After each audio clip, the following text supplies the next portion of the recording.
This is the virtual happy hour experience with the Drunken Grape. I am your show host, Rob, and I have a great guest today. We're going to talk product sales and product development in the IT world. We're going to break open bourbon and a Gewürztraminer, a great varietal from Alsace. We are going to talk about NFTs. We got a lot of cool things to talk about.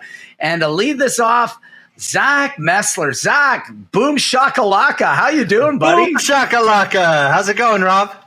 It's I'm great. How you doing? Yeah, it's always great to have you back. I think the last time we talked about how you got started, how you moved up into the IT world, how you set up your own business, and really how you help people do product sales, which is really critical. As we start, ladies and gentlemen, remember to smash the like, subscribe to this channel. When you do, hit the notification bell, select all, comment below, engage. Engagement is the most important thing in driving a channel, and share this content. So getting back to you, Zach, what's been new lately? How are things going in the product development world with Zach Mesler? Oh, everything's great, man. Everything's great. You know, it's a focus on, as always, product marketing. So what to say, how to say it, connecting the core value of an offering to what an audience cares about most. And I focus mostly on messaging and positioning, what to say and how to say it, and have a grand old time. Wow. And that's really important. You know, we talked in the green room about how technology's influenced things, you know, how a lot of people think that you can just share a post, make a vanity post, try to attract business, try to drive things forward. Well, we all know that's not true. And what I do want to ask you is, what's changed? What's your advice out there to really drive things, to really make the whole sales experience enhanced when you're trying to sell and leverage things forward for people? Sure. So for me, and we talked about this too, it's going back in time, right? Everybody, there's always a new tactic. There's always something cool and new that you can try, but foundations never change. And that's why I do what I do. I focus in on the messaging and positioning foundation. And from that, if we get the messaging right, if we build the position right, if we get that right, and we're positioning is how you show up in the minds of your audience. So if you hit positioning right and then build messaging from there, what happens is you can grow from that foundation. And so I always say tactics will continually change. There's always going to be the latest, coolest, neatest new toy or new trick or new thing to do.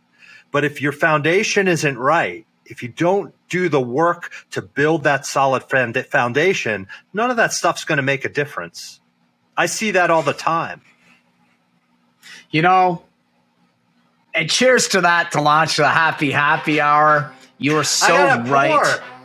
You know, I'll get you to pour. I'm going to talk quickly about this one. You've got to tell us about that exciting trip into Kentucky to visit the wonderful world of bourbon, because who doesn't love bourbon? But to talk about this quickly, we are in the time of spicy food, barbecued hot and spicy wings, things like that off the barbecue, you know, some spicy pork ribs, things like Gewürztraminer. This is a varietal that is native to Alsace. It's a native grape. I believe one of its parents is Sauvignon Blanc, which is an ancient varietal. And these wines are very perfumey with a lot of fruit. I mean, from here, I can actually smell some of the fruits, like things like the lychee fruit. There's a little bit of things like jackfruit coming off it. It just has a very floral arrangement, high acidity. Look at the nice golden color. It's an off dry. There's hints of sweetness in this berry. And truly delicious. This is definitely getting into a sweeter wine. Sweet things tend to pair well with spicy. You know, that is a great recommendation there. You know, you have Willi Gilsebrecht from Alsace. This is a great wine for around $22 a bottle. Not heavy in alcohol either, you know, pretty normal. I believe we're sitting at standard alcohol, 13%, moderate body. It's got a nice texture to it.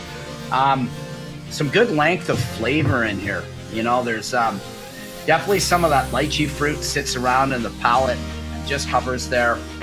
There's definitely some apricot peach notes in the belly of this wine too.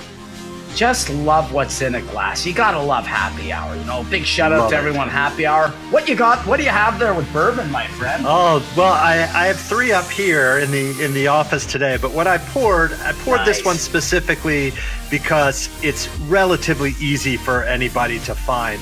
So this is a Woodford Reserve Double Oaked. Now I got a store pick, like the single barrel store pick is the kind of the secret. It's not that big a secret, but the secret of the bourbon world, because these single barrel store picks, the way that it works is the proprietor of a store is invited to a distillery, tastes from different barrels, and then says, that's the one I want to sell in my store.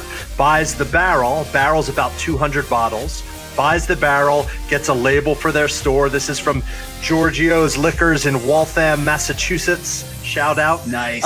Nice. So the single barrel store pick is a great way to get a fairly unique bourbon, but you can know more or less what's in the bottle. If you ask in a store if they have store picks to taste it, usually they'll have one open and you can taste it before you buy it.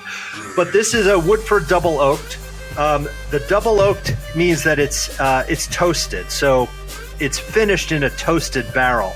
So a toasted barrel is what it sounds like. It's another new American oak barrel, but instead of doing a full char on it like they do for bourbon, it has to be in a new American oak charred barrel.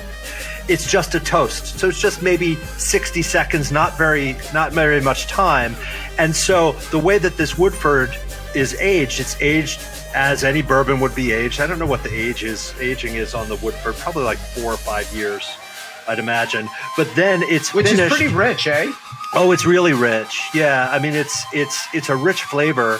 But the toasted, then they finish it in that toasted barrel for like another 5 or 6 months.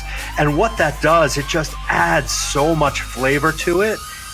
This one, I call it a dessert bourbon. This happens to be the house bourbon. It's the house bourbon of the Messler household. This is our house bourbon. I always have a Woodford Double Oaked, whether a store pick or just a regular bottle. It's you can see how dark it is. It's oh yeah. This one, it's a lot darker than, say, well, you can't really tell in the camera, but no, I can see through the light there pretty well. Yeah, You've got a good enough camera lens there. Yeah, from the maker. So it's really dark. It's super rich. This one is just, it's all those traditional bourbon flavors. They're just accentuated. So you get the caramel. I get molasses from this, just strong molasses. Oh, wow. Oh yeah, and it's so sure. sweet.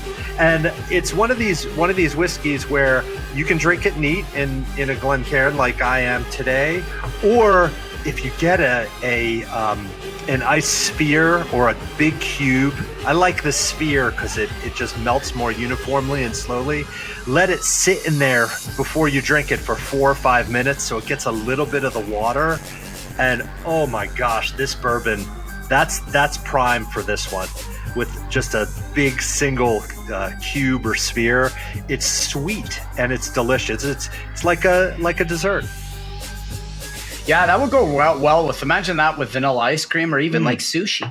Not like, I wouldn't think of it with sashimi because it would run it right over with power. But if you have like tempura, shrimp tempura rolls or those dragon rolls, some things with a little bit of spiciness and kick and weight to it. Oh, well, yeah. The weight and the fruitiness and nuttiness of that bourbon would balance it out and probably be a match made in heaven. Well, I'll tell you what else. Something that was, smoked meats. Oh, smoked meats.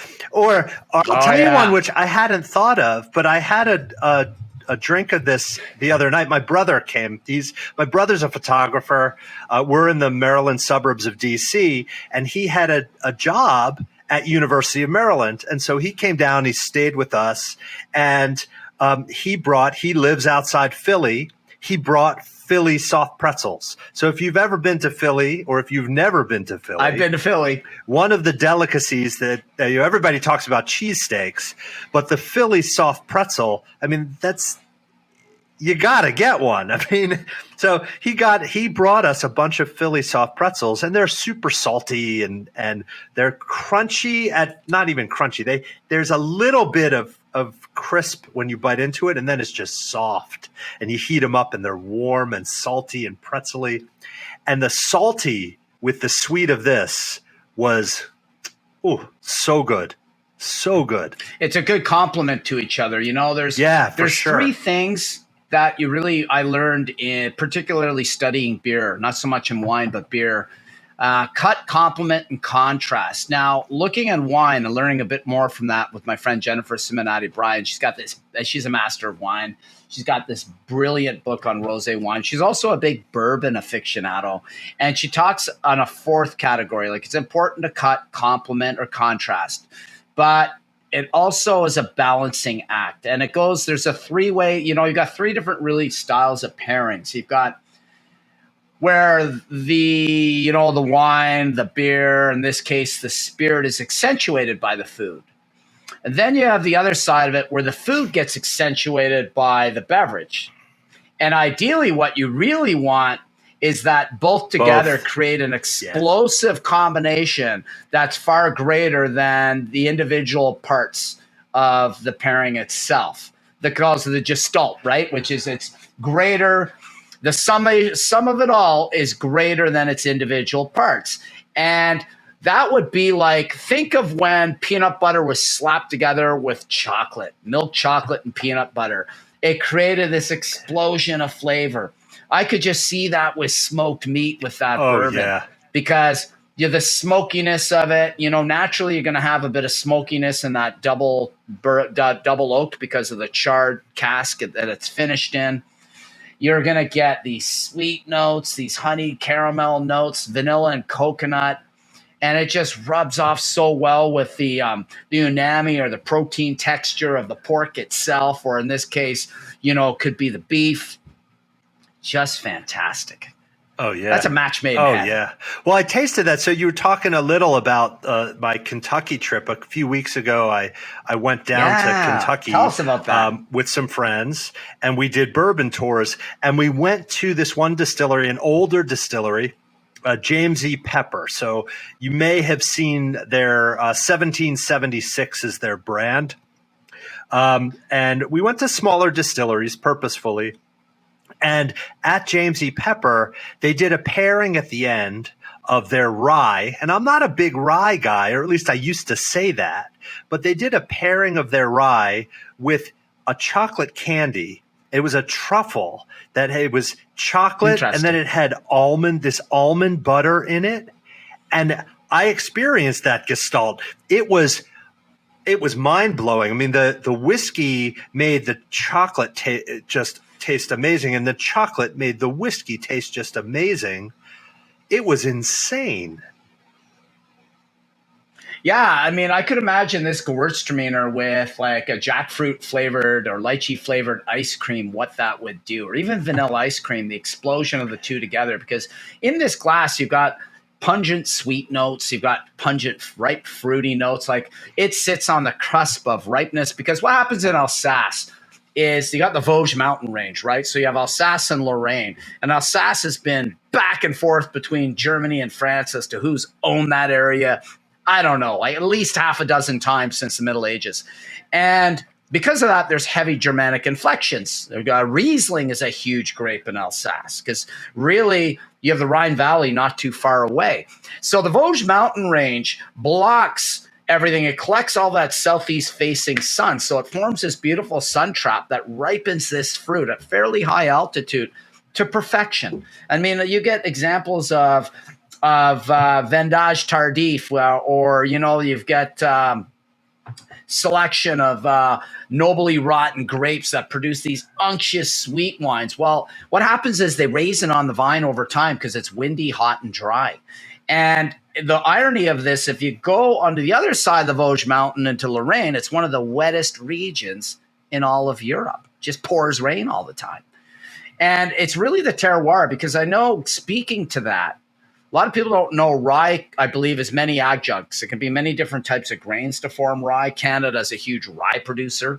But when it comes to bourbon, must be at least 51% maize or corn in the mash. Yep. And really what it is, it's a sour beer mash that's fermented. It's a sour beer that has no hops, and then they distill it. I mean, this process is really freaking cool. You know, cheers to you, brother. Cheers to that. Cheers. I want to share something with you because you're going to love this. I'm going to bring this up because we were talking in the green room about NFTs, and you mentioned you didn't really know a lot about NFTs. I mean, it's the new craze. I'm not sure if they're going to take off financially. It really makes me think of Klaus Schwab's model. You're going to own nothing and be happy because, you know, you got digital art and sports memorabilia and collectibles and certificates of authenticity just selling for millions of dollars. But what do you really own physically? You own nothing. But what I love about the NFT space, I'm puzzled about that one. That one may figure itself out still. But what I find that it has figured out, and you're going to love this, I'm going to share with you what Patron has done. And Patron NFTs and where to buy them. This is really cool. So what is a Patron Tequila NFT? It's part of the Patron Chairman's Reserve. So what this does, Zach, and you have some expensive bourbon, where I see this going, we talked about this in the green room, and what's really cool of NFTs and technology and what's happening and taking over, you know, the wine world is going into spirits. We see this obviously with Patron Tequila on the high end of the Chairman Reserve. I think it's something stupendous, like only 150 bottles ever produced. So God knows how many thousands of dollars per bottle that is. But the NFT becomes a collectible, and it becomes a certificate of authenticity to measure against the rareness of that product and also guarantee its provenance or its actual authenticity, because fraud is a massive problem in the liquor space. It always has been. You know, Rudy Kurwan, there's a movie about him where he created Bordeaux Grand Cru class wines out of his bathtub and actually knew how to mirror the labels, and actually scammed people like the Koch brothers, who are, I believe Charles Koch was an avid wine collector and ripped them off millions of dollars amongst other people. What NFTs and blockchain are going to do is break that down, and it's going to stop it. But the cool thing too is you join a bourbon club, for instance, this is what might happen. You know, you talk about your rare bourbon collection. What'll happen here is they're going to issue you a subscription. You get a number of bottles per year and say they're really rare. You'll be able to sell that prescription or subscription rather. That could be an NFT, and that NFT now has value.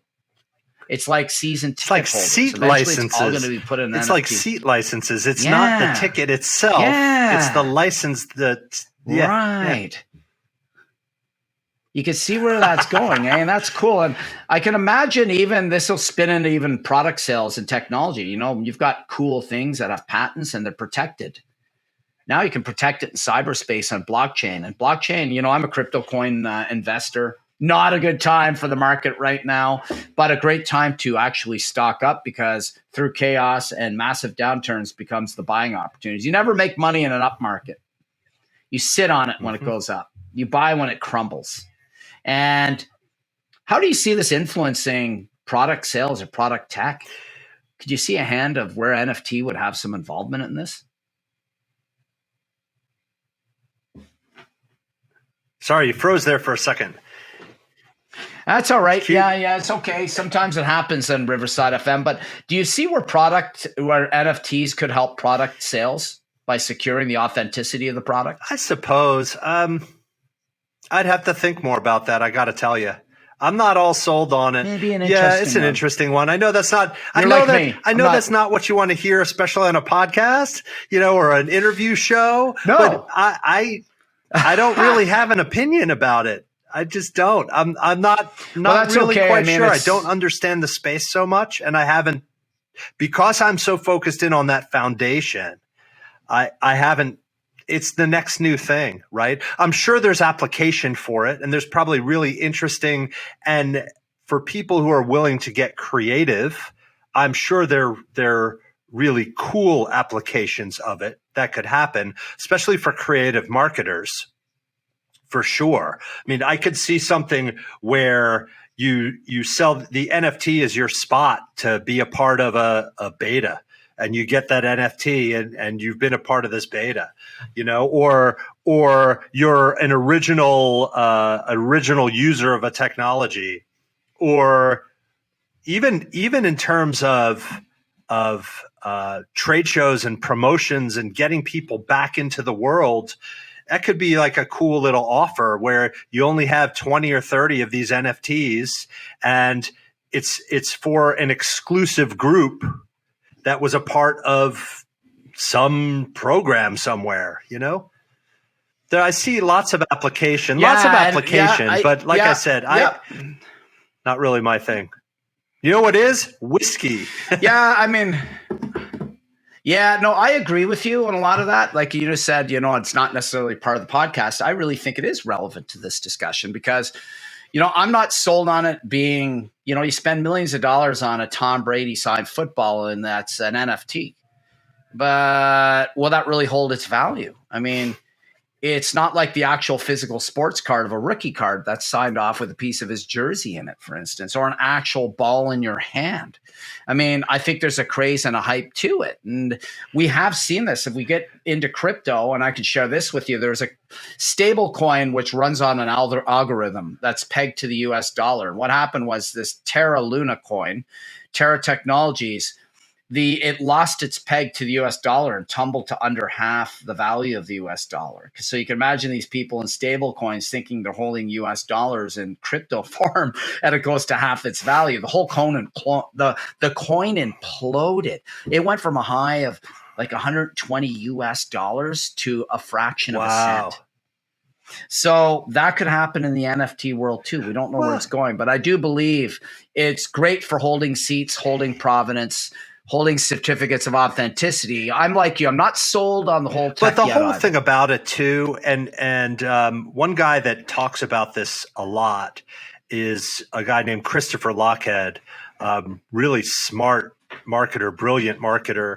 But he talks about the digital natives and the analog natives. And you and I, my friend, we're analog natives, and we are operating in a digital world, but we're operating in an analog way in a digital world.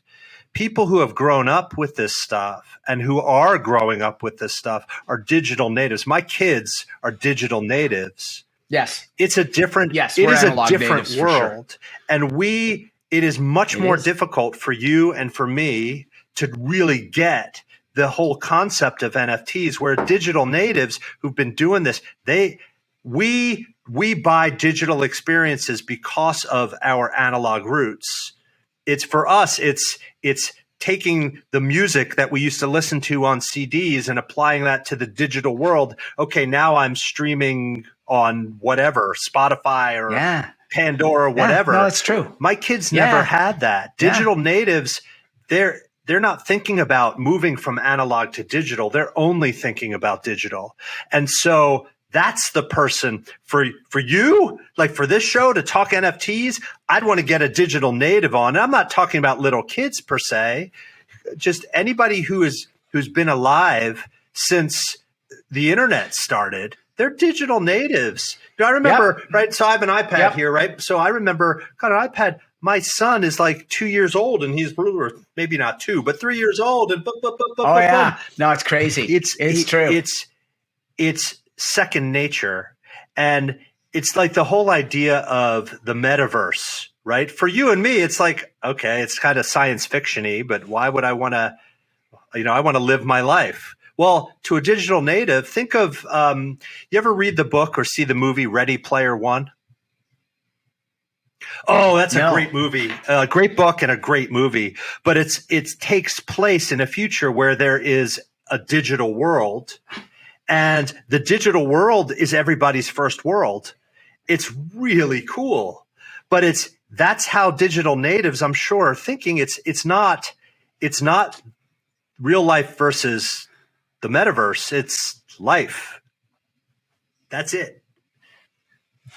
Right. And it definitely is a market. Like I do invest in it. So I'm up on the up a fair bit more than people from the Gen X generation on average. I mean, you're right. I talk this stuff to some friends who are, you know, in the 40 to 50 category. And it's kind of like The Exorcist where the kid's head spins around when it tells the child that's possessed and it yells at Father Merrin. Well, it's kind of like that. It's like, what are you talking about? You know, it's hard to get. Well, it is the future, and it's hard to get if you're not in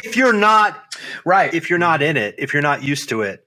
It's that whole concept of analog first versus digital first. NFTs is for a digital first world. In a digital first world, it's not about holding that thing. It's just different. Yeah, it'll be different when we own all the houses and they have to rent from us. You can have all your cyberspace twice, but when I evict you as your landlord in the physical world, there might be a problem. You know, on that note, we're going to close things off. I want to share your profile. You know, you're always a pleasure, man. I love the positivity, the energy that you bring. You know, I love your enthusiasm. I clearly see why you do so well on your own in the business world. You would just be a joy to work with in the tech world. Something dry just turns into heaven with you, buddy. You know, it's just everything that you seem to do turns to gold. There it is. Shazam. Zach Zam. That's what I'm going to call you. But I mean, it's ZachMessler.com. Here's the profile, ladies and gentlemen. Make sure you connect with him. You know, Zach is prolific on the business-to-business tech marketing, messaging, sales platform. But I really also believe that you could step into my world and really do well on a virtual tasting platform with bourbon, my friend. I think that's something you should explore on the side. You have a deadly passion for this that very few – I feel the energy because you and I feel the energy. I love it. I love it. Stuff. I mean, what is there not to love about breaking down drinks in a happy hour? Cheers to you once again, my friend. I got to pour more. I finished my drink. You know – it's a shame that happens. Heaven forbid the world's ending. Don't close out just yet. I gotta do a cheers to you. All right. I'm not closing out yet. I'm just going to stop sharing on that screen. They know where to find you. To you. Listen, you've been sensational. Cheers. Cheers to you, the audience, ladies and gentlemen. Listen, whatever you decide to do, ladies and gentlemen, have a terrific day. Share this content, subscribe, reach out to Zach. He is sensational. Whatever you decide to do, ladies and gentlemen, it's been awesome having you view this. It's been awesome having you on set, Zach. Bye for now from Rob and Zach from The Drunken Crate.